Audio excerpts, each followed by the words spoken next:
राज्याच्या विधानसभेचे निकाल नुकतेच हाती आले असून महायुतीला एकतर्फी सत्ता मिळाली आहे. मात्र ही सत्ता जातीय तेढ निर्माण करून आणि लाडकी बहीण योजना त्याचबरोबर इतर योजनांचा चुकीचा वापर करून मिळवली आहे, असा आरोप राष्ट्रवादी शरद पवार पक्षाचे अध्यक्ष खासदार शरदचंद्र पवार यांनी कराड येथे घेतलेल्या पत्रकार परिषदेच्या माध्यमातून केला आहे.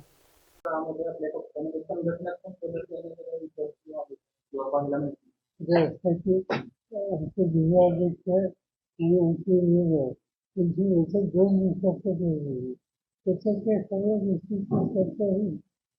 पण असं आहे की याच्यानंतर आमचे असे अपेक्षा की दोन्ही तातडीने स्थानिक स्वराज्य संस्था आणि बाकी इतर लोकांच्या त्यांच्या निवडणुका दिसते. ठीक असेल तर आपण करायला त्याच्यात महाविकास आघाडी असेल, स्थानिक स्वराज्य संस्था निवडणूक एकत्र येऊन महाविकास आघाडी निवडणूक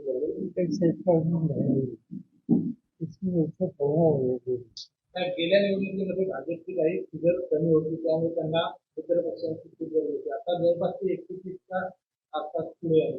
त्यामुळे हे मित्र पक्षांना धरून ठेवतील की त्यांच्यामध्ये देखील असंतोष निर्माण होईल, संघर्ष निर्माण होईल. एकंदर त्यांची आकडेवारी बघितली मी अस्वस्थ असेल किंवा नाराज असेल न्यायालयामध्ये यांच्याकडे विषय होणार नावाची इच्छा आहे.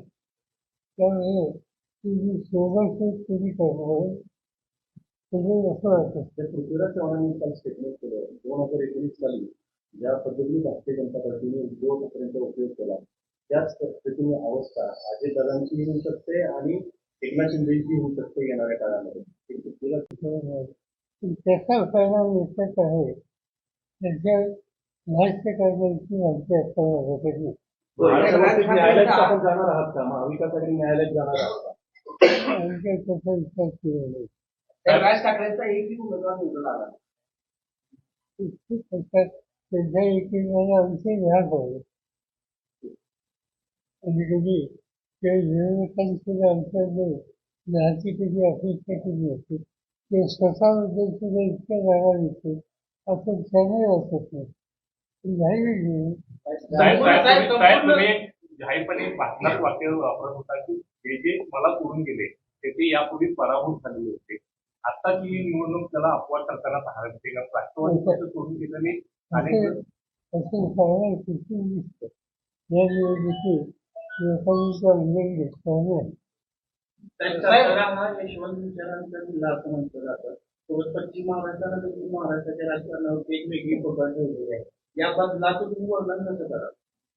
कमी प्रकारचा या जिल्ह्याचं काय ते महाराष्ट्राचं काय आम्हा लोकांची जी जनरेशन आहे तिच्या कोण संख्या संस्था आहे त्यांची विचार आम्ही स्वीकारलेले आहे आणि त्या विचारांना जे काम करण्यात लोक त्याच्यातला मोठा वर्ग हा भाजप आणि तसंच लोकांचा गेला ही व्यवस्थित आज जे आमच्यातून बाहेर गेलेले लोक त्यांनी निवडणुका लढल्या आणि त्यांना चांगले यश मिळाले.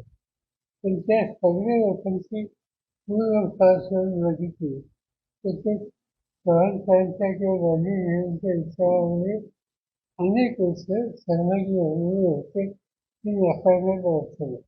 पण हे असताना सुद्धा त्यांनी संपर्क आणि सहयोग सहभाग हा भाजपसोबत ठेवला ही वस्तू नाकारता चव्हाणसाहेबांनी पुणे आयुष्यामध्ये कधीही त्या काळाचा जनसंघ त्या नंतरचा भाजप यांच्याशी त्यांचा कधी संबंध नव्हते. वैचारिक अंतर मी त्यांनी सोडलं ते असे संपूर्ण राज्याचं लक्ष हे बारामतीच्या निकालाकडे होतं. संपूर्ण राज्याचं लक्ष काय नेमकं तिथं घडलं? कारण अजित पवार विरुद्ध योगेंद्र पवार अशी लढाई होती. अजित पवारांचं माध्यमिक निर्णय झालं असलं तरी खूप काटेकी टक्कर झाली करत त्याला जोडून एक प्रश्न योगेंद्र पवारांना लवकर लॉन्च केलेलं असं वाटतं.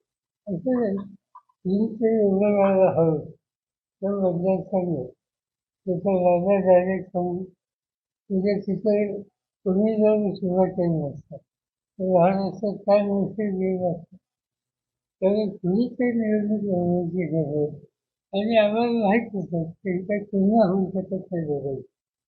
अजित पवार त्यांचे जे अनेक वर्षाचे असोसिएशन प्रत्येक त्यांचं स्थान ते एका बाजूला आणि एक नौका कमी एका बाजूला त्यामुळे आम्हाला त्याची कल्पना नाही.